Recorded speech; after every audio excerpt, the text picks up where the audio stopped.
Assalomu alaykum. Yaxshimisizlar? Tanjoninglar sog'mi? Sog' salomat yuribsizlarmi? Issiqlarda charchab qolmayapsizlarmi? Alloh quvvat bersin.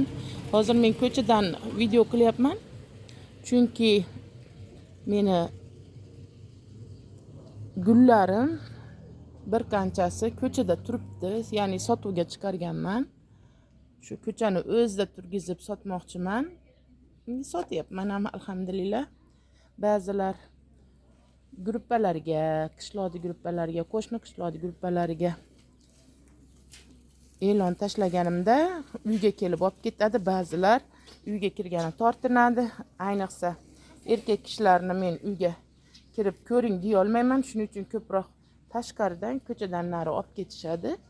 Buning uchun menga usta akalarim mana bunday teleshka, ya'ni arava tayyorlab bergan.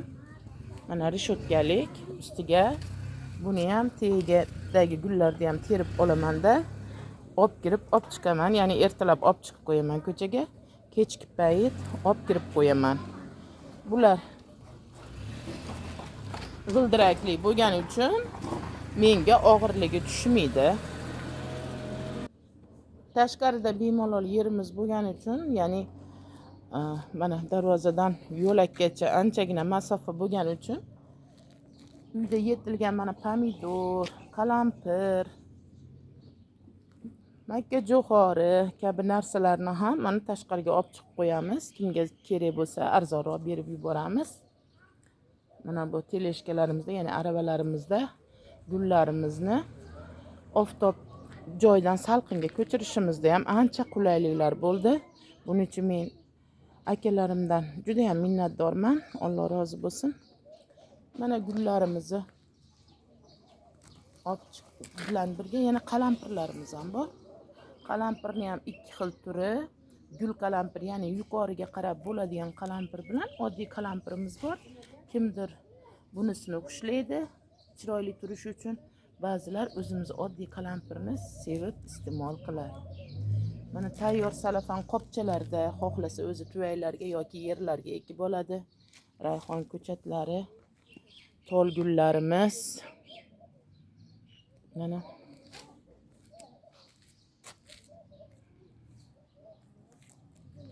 oqi, pushtisi. Yana bir narsani ko'rsatib o'taman. Mana yozda ko'pchilik mahito ichishni yoqtiradi. Mana shu mahito mana shunday yalpizlardan tayyorlanadi. Yozda ham mana shunday yam-yashil turadigan yalpizlarni salafan qopchalarga ko'chirib o'tkazib qo'yganman. Buni xohlasa odamlar olib borib yerga ko'chirib o'tkazadi yoki tuvaklarga o'tkazib qo'yib bemalol ishlatsa bo'ladi. Hamma yo'lda hidi bilan mast qiladigan darajada shirin hidini taratadi.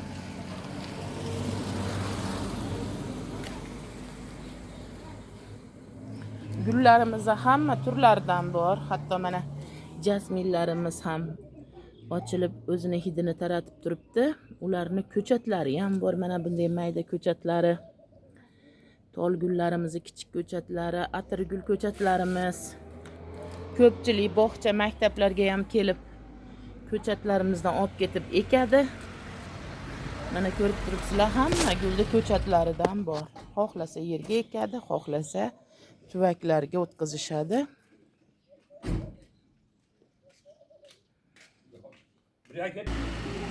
Gullarim mana ko'chadan nari yaxshigina sotilyapti alhamdulillah. Endi issiqda bozorlarga chiqib gullarimni sotib o'tira olmayman. Bunga na yoshim, na salomatligim to'g'ri kelmaydi. Lekin uydan nari, ya'ni ko'chaga qo'yib hamda gruppalarga e'lon berib sotyapman. Yana bir yangilik, menga mana shu skuterni, elektroskuterni olib berdi o'g'lim. Sababi buni mana shunday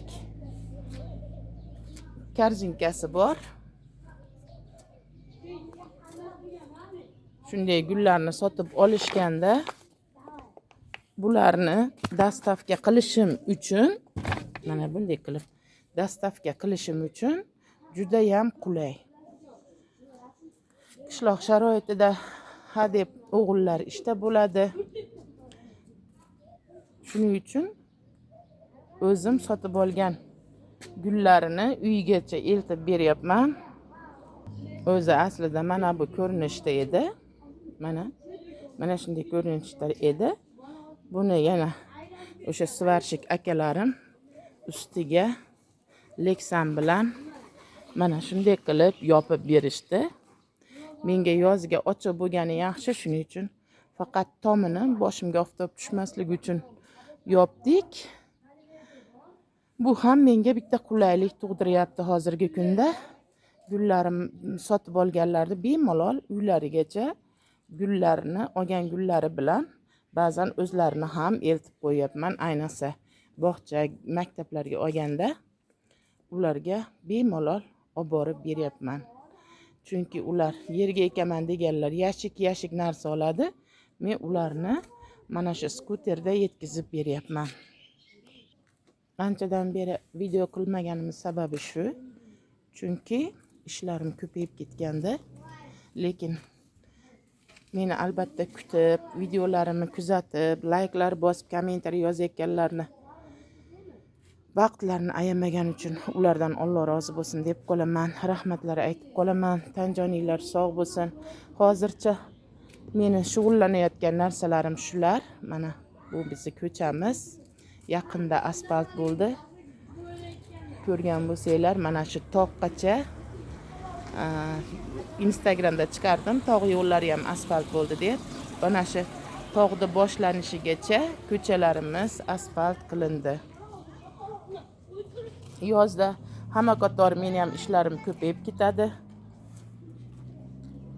Sizlarga yana bitta maslahatlarni berib o'tishni lozim topdim.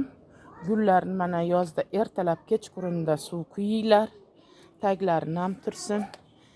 Oftobda turadigan gullarni oftobga qo'yinglar, salqindagini salqinga qo'yinglar, lekin suvni faqat ertalab yoki kechki paytda quyinglar.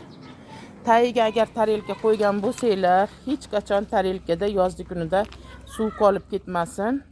15-20 minutdan keyin ortiqcha suvni to'kib yuborish yodinglardan chiqmasin.